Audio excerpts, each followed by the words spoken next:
ध्यान से सुन लेना, उसकी ऐसी कोई इच्छा नहीं होगी जो भगवान पूरी नहीं करेगा, ऐसा हो नहीं सकता। केवल 1 महीने की साधना बता रहा हूँ, आपका जीवन बदल जाएगा। मूल बात यह है कि आप इस अधिक मास में क्या कर सकते हैं अपना जीवन सुधारने के लिए। अधिक मास वो महीना बनता है जिसके अंदर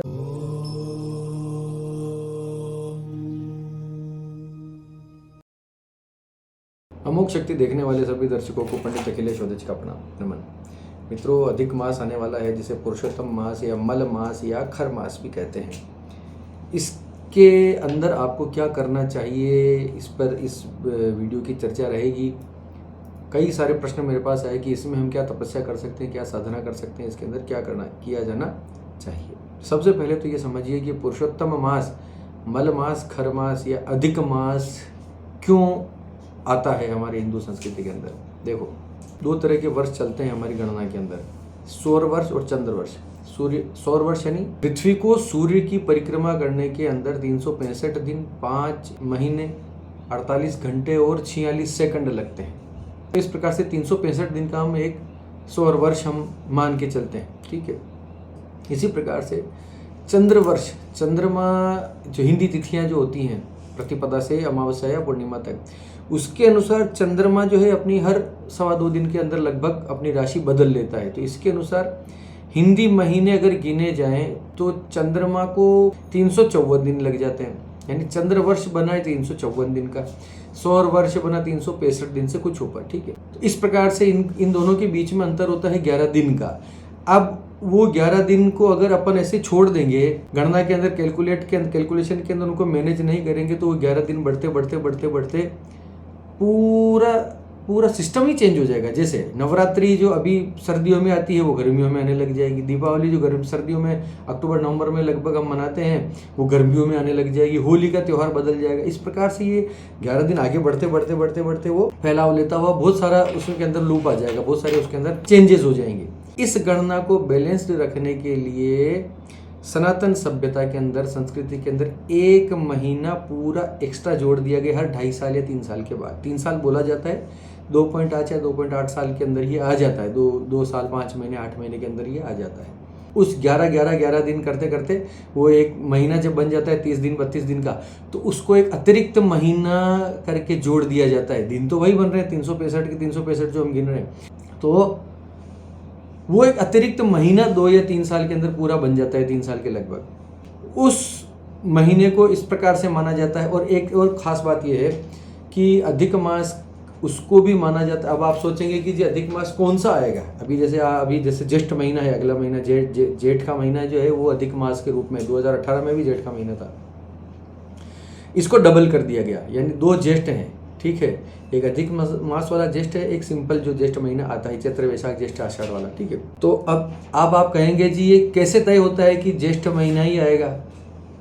कुछ लोग ये कहते हैं कि अभी इस बार ज्येष्ठ आया तो फिर अगले साल उसके पहले वाला महीना आ जाएगा, वैशाख आ जाएगा, 2 वैशाख हो जाएंगे तो उसके अगली बार वाला अधिक मास जो वो चैत्र। ऐसा नहीं होता। अधिक मास वो महीना बनता है जिसके अंदर सूर्य संक्रांति नहीं होती, ठीक है। ये कैसे? सूर्य संक्रांति का मतलब सूर्य अपनी राशि जिस महीने में नहीं बदलता, क्योंकि सूर्य 1 महीने में अपनी राशि बदल लेता है, ठीक है, 1 महीने का इसका टाइम होता है। लेकिन 1 महीना 2-3 साल में इस प्रकार से 1 महीना ऐसा आता है जिसके अंदर सूर्य अपने राशि नहीं बदलता। जैसे मकर राशि के अंदर है तो कुंभ राशि में नहीं गया, वो उसी राशि के अंतर्गत है, तो वो महीना जो है अधिक मास के रूप में नियुक्त किया जाता है। ये तो इसका वैज्ञानिक कारण हो गया सारा। धार्मिक कारण ये है कि एक बार अधिक मास को जिस प्रकार से बताया गया कि 1 मास अधिक का जोड़ दिया गया, तो अधिक मास परेशान होकर जो है भगवान विष्णु के पास गया कि जी इस प्रकार से जो है मुझे एक्स्ट्रा जोड़ दिया गया है, मुझे और मेरी कोई इज्जत नहीं करता, मुझे खर मास मल मास इस प्रकार से करते हैं, कोई शुभ कार्य मेरे अंदर जो है लोग नहीं करते हैं, क्योंकि इसके अंदर संक्रांति नहीं पड़ती है। तो भगवान विष्णु ने उसकी तपस्या से प्रसन्न होकर उसको अपना नाम दे दिया कि आज से तुम मल मास नहीं, तुम पुरुषोत्तम मास अधिक मास कहे जाओगे। तुम्हारे अंदर किया गया जप तप साधना, किसी प्रकार का दान पुण्य, ये अक्षय फल प्रदान करेगा व्यक्ति को। ये जल्दी मैंने समझाने का प्रयास कर दिया, क्योंकि मूल विषय ये है नहीं। मूल बात यह है कि आप इस अधिक मास में क्या कर सकते हैं अपना जीवन सुधारने के लिए, अपने परिवार का जीवन सुधारने के लिए, अपने बच्चों का जीवन सुधारने के लिए। अधिक मास एक बेहद ही पवित्र और शक्तिशाली महीना है। जिस प्रकार से श्रावण का महीने में लोग पूरा श्रावण महादेव जी की भक्ति करते हैं, दिन को नवरात्रियों में पूरी नवरात्रि जो है देवी की उपासना, शक्ति की साधनाएं, तपस्याएं, पूरा चरण उत्थान आदि करते हैं, उसी प्रकार से ये 2.5-3 साल में एक बहुत अद्भुत अवसर आता है। इसका पूरा पूरा पुण्य आपको लेना ही चाहिए। करना क्या है, जो मेरी नज़र में जो श्रेष्ठ है मैं वो बता रहा हूँ। चूँकि पुरुषोत्तम मास है, इसके अंदर आप कुछ काम कर सकते हो। 17 मई 2026 से 15 जून 2026 तक ये पुरुषोत्तम मास बन रहा है। इसके अंदर आप अपना पूजा पाठ, जप तप, साधना जो करना चाहें कर सकते हैं। अगर आप कंफ्यूज हैं कि क्या करना है, हमें तो कुछ भी नहीं पता, तो मैं बताता हूँ। सबसे पहले पूरे अधिक मास के अंदर आपको सूर्योदय से पहले बिस्तर छोड़ देना है।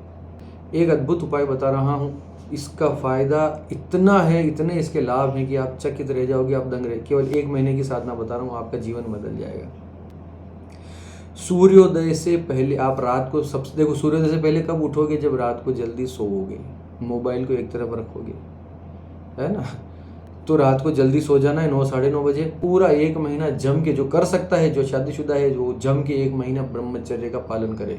देखिए शक्ति अधिक मास की कितनी होती है। तो जल्दी उठने का मतलब ये नहीं कि 6 बजे सूर्योदय से पहले, जैसा मैं बोलता हूँ अक्सर, वैसा नहीं। जल्दी उठने का मतलब 3, 3:30, 4 बजे के लगभग उठ जाओ। इतनी बजे सुबह जल्दी, बिल्कुल भोर में, ब्रह्म मुहूर्त के अंदर 3-3:30 बजे जो उठ जाए तो सबसे अच्छा है। इसके अंदर उठ के अपना स्नान ध्यान कर लो। स्नान ध्यान करने के बाद अंधेरा ही होगा अभी, तो उत्तर दिशा की तरफ किसी खुली जगह पर जाकर बैठ जाओ। ठीक है, खुली जगह पर जाकर बैठकर, जहाँ पर उत्तर दिशा में आपको आसमान में तारे दिखाई देते हो, ऐसे स्थान पर जाकर बैठ जाओ। उस स्थान पर जाकर अपना आसन ले लो और 3 प्राणायाम कर लो खुली हवा में बैठकर। आपको उत्तर दिशा का आसमान दिखाई देना चाहिए। ध्रुव तारे की तपस्या बता रहा हूँ मैं। आसन लगा लो, अपनी छत पर जाकर बैठ जाओ, बालकनी में जाकर बैठ जाओ, अपना आसन लगा लो, प्राणायाम करो, 3 प्राणायाम करो। ठीक है, 3 प्राणायाम करने के बाद ध्रुव तारे पर दृष्टि जमा कर आपको बैठ जाना है। न कुछ सोचना है, न कुछ विचारना है, कोई तंत्र नहीं, कोई मंत्र नहीं, कुछ नहीं। ध्रुव तारे के ऊपर त्राटक करना है, ऐसा समझ लो। इसके ऊपर मैंने बहुत पहले मेरी शुरुआती वीडियोस में एक अद्भुत साधना ध्रुव तारे की मैंने बता रखी है। आप जीवन में जो चाहेंगे वो पा लेंगे उस उपासना से। ठीक है, उससे कुछ छोटा सा अंश, उसका एक अलग से मैं तरीके से मैं उसका एक अलग तरीका बता रहा हूँ जो अधिक मास में आपको करना चाहिए। ध्रुव तारे को देखते हुए आपको 5 मिनट, 15 मिनट, आधा घंटा आपको ऐसे बैठना है। बस चारों तरफ की शांति फील करनी है, ध्रुव तारे के ऊपर दृष्टि रखनी है। अब ध्रुव तारा कहाँ मिलेगा ये मैं वीडियो में नहीं बता पाऊंगा। ठीक है, उत्तर दिशा की तरफ होता है। सप्तऋषि मंडल के ऊपर के जो 2 तारे होते हैं, उनकी एक सीध मिलाकर एक तारा उत्तर दिशा के अंदर निश्चित अपनी जगह पर खड़ा मिलता है। वो कभी हिलता नहीं अपनी जगह से, ध्रुव तारा। उसके चारों तरफ जो है सप्तऋषि मंडल उसके सर्कल में गोला करते रहते हैं, उसको घूमते रहते हैं। ये आपको किसी से पूछ लेना, ढूंढ लेना। तो वहाँ पर आपको बैठना है। जब ध्रुव तारा दिखना बंद हो जाए, उजाला होने लग जाए, तब आप भगवान सूर्य को जल चढ़ाओ। उसके बाद विष्णु सहस्त्र नाम का पाठ आपको करना है। अगर आपके जीवन में धन की कमी है तो मैं एक प्रयोग बताता हूँ। पहले कनकधारा स्तोत्र पढ़ना, फिर विष्णु सहस्त्र नाम पढ़ना, फिर वापस कनकधारा स्तोत्र पढ़ना। ये 3 पाठ आपको घी का दीपक जलाकर अपने घर के मंदिर में ही नियम से पूरे अधिक मास में ये करना है। यही प्रयोग शाम को भी करना है, संध्या समय भी। पूरे अधिक मास में कनकधारा स्तोत्र प्लस विष्णु सहस्त्र नाम प्लस कनकधारा स्तोत्र, घी का दीपक जला लो अपने घर के अंदर, बिल्कुल शांति में। सुबह सुबह ब्रह्म मुहूर्त के बाद ध्रुव तारे को जैसे देखा आपने, ध्रुव तारा मिटेगा उसके बाद भी इतना हल्का सा उजाला रहेगा कि आप आराम से पाठ कर सकते हो बिल्कुल शांति में। ठीक है, संध्या समय वापस, जैसे ही संध्या समय सूर्यास्त होता है वैसे ही फिर से आप अपना शाम को तेल का दीपक लगाना। सुबह घी का दीपक, शाम को तेल का दीपक भगवान के मंदिर में। तेल का दीपक जलाकर वापस वही कनकधारा स्तोत्र, विष्णु सहस्रनाम, फिर से कनकधारा स्तोत्र। ये 2 पाठ आपको पूरे अधिक मास में करने ही करने हैं। जो विष्णु भगवान की भक्ति करता है और धन चाहता है, अपने घर में लक्ष्मी चाहता है, सोना रोकड़ा चाहता है, तो ये ज़रूर करना। ठीक है, दूसरा प्रयोग भी सुन लो। मैं एक ही वीडियो में सारा कुछ कवर कर रहा हूँ। राम जी के भगत हो तो भगवान महादेव के मंदिर में जाकर भगवान को जल चढ़ाओ, भगवान की झाड़ू पोछा लगाओ मंदिर में, और उसी मंदिर में बैठकर पूरे अधिक मास रामचरितमानस का पाठ करो। महादेव को श्री रामचरितमानस का पाठ जो जो व्यक्ति अधिक मास में सुनाएगा उसकी सभी इच्छाएं अगले अधिक मास आने से पहले पहले पूर्ण हो जाएगी। महादेव के मंदिर में भगवान को जल चढ़ाओ, झाड़ू पोछा लगाओ, वहीं पे आसन लगाओ, वहीं पे रामचरितमानस का मास पारायण शुरू कर दो। मास पारायण कैसे होता है नहीं दे पता हो तो एक वीडियो मैंने श्री रामचरितमानस पे पूरा बना रखा है, उसका लिंक दे दूंगा, आप पढ़ लेना, उसको समझ लेना, अच्छी तरह से देख लेना। जीवन बदलने की विद्या है श्री रामचरितमानस। पूरे महीने मास पारायण पूरे महीने में होगा। अधिक मास का जब पूरा महीना हो जाए तब उसके बाद अंत में 108 मनकों से उसका जो हवन कर देना, या सुंदरकांड से हवन कर देना, या मूल रामायण से उसका हवन करवा देना, ब्राह्मण से। ठीक है, ये भी एक हो गया। जल्दी जल्दी इसलिए बता रहा हूँ क्योंकि मैं साधनाओं से रिलेटेड बहुत सारी बातें कर चुका हूँ। इनमें से जो शब्दावली समझ में ना आए आप पिछले वीडियोस में कहीं जाके मेरे देख लेना, नहीं तो कमेंट कर देना, मैं समझा दूंगा, नहीं तो मेरे व्हाट्सएप पे मैसेज छोड़ देना। फ़ोन नहीं करना इस काम के लिए। और कुछ बड़ा करना चाहते हैं तो 1 महीने में आप कितने विष्णु सहस्त्रनाम कर पाएंगे आप ये देखो। सुबह जल्दी उठना तो सब में है, ध्रुव तारे को देखने का जो त्राटक है वो भी सब में है। ना कर पाओ तो एक अलग बात है, छोड़ दो, ध्रुव तारे को ना देखो, सुबह जल्दी से ही विष्णु सहस्त्रनाम के पाठ करने लग जाओ। तीसरा ये भी है, एक दिन में देखो 12 मिनट का पाठ है, मेरे लिए तो 12 मिनट का 120 श्लोक है, 12 मिनट का पाठ है Vishnu Sahasranama, 13 minute, 15 minute, 20 minute मान लेते हैं। धीरे से धीरे भी अच्छे से करोगे आराम आराम से तो 20 मिनट का एक पाठ मान लो। अब 1 घंटे में 3 पाठ आप कर सकते हो इसके, ठीक है, क्योंकि 20 पूरे लगेंगे नहीं, तो 1 घंटे में 3 पाठ बहुत आराम से हो जाएंगे। 3 पाठ सुबह कर लिए, 3 पाठ शाम को कर लिए, पूरे महीने में कितने हो जाएंगे? 6 पाठ एक दिन के हो रहे हैं, 6 × 3 180 पाठ पूरे महीने के आपके हो जाएंगे। तो 180 पाठ का संकल्प भी आप ले सकते हो, 108 पाठ का संकल्प भी ले सकते हो पूरे महीने में। 108 कंप्लीट कर लो इस तरह से। और कुछ ज़्यादा करना कोई चाहता है तो ज़्यादा से ज़्यादा अपनी संख्या बढ़ा ले, अपनी संख्या बढ़ा के करता रहे। दिन के 11 विष्णु सहस्त्रनाम जो व्यक्ति कर लेगा अधिक मास में, पर डे 11 पाठ विष्णु सहस्त्रनाम के जो व्यक्ति कर लेगा पूरे अधिक मास में, उसकी ध्यान से सुन लेना, उसकी ऐसी कोई इच्छा नहीं होगी जो भगवान पूरी नहीं करेगा, ऐसा हो नहीं सकता। लेकिन 11 पाठ में तप जाओगे, खप जाओगे, ज्येष्ठ महीना, तो ऐसी जगह देखना। ब्रह्मचर्य बहुत आवश्यक है, मन पे संयम बहुत आवश्यक है, इस महीने में प्रसन्न रहना बहुत आवश्यक है। शांत रहोगे तो अधिकता अपने अंदर आएगी। इस महीना अधिक मास का अर्थ ये है कि जो भी कुछ करोगे वो अधिकता से मिलेगा। पाप करोगे तो अधिकता से पाप का फल मिलेगा, पुण्य करोगे तो अधिकता से पुण्य का फल मिलेगा। तो इस महीने में थोड़ा सा अपना जो है मन को कंट्रोल में रखना। और कोई कुछ करना चाहता है कि हमें जो और कुछ करना है तो और बताता हूँ, और सुनो। विष्णु सहस्त्रनाम के अंदर 1000 नाम है भगवान के। उन 1000 नामों से अब सुनो, अब सबसे तगड़ा प्रयोग बता रहा हूं मैं, सबसे तगड़ा प्रयोग विष्णु सहस्त्रनाम का अधिक मास के अंदर आप क्या कर सकते हो। है हिम्मत तो करो और फायदा उठाओ, थैंक यू बोलने आ जाना कभी समय मिले, ठीक है। 30 प्रकार की चीजें आपको पहले से ही आपको सेटल करके रखनी है, बना के रखनी है। 30 प्रकार की चीजें जो कि हजार की संख्या में हो। 1000 फूल, 1000 किसी भी प्रकार के फूल हो सकते हैं, कोई भी फूल हो, किसी भी प्रकार का फूल हो, क्योंकि 1000 गुलाब इकट्ठा नहीं कर पाओ तो उसके अंदर दूसरे फूल भी मिला के रख लो। यानी 1000 चीज़ों से 300 दिन अलग अलग चीज़ों से 1000 की संख्या में भगवान को अर्पित करने, विष्णु सहस्त्रनाम का नाम लेते हुए, हर एक नाम के साथ चढ़ाते हुए, समर्पयामी करते हुए।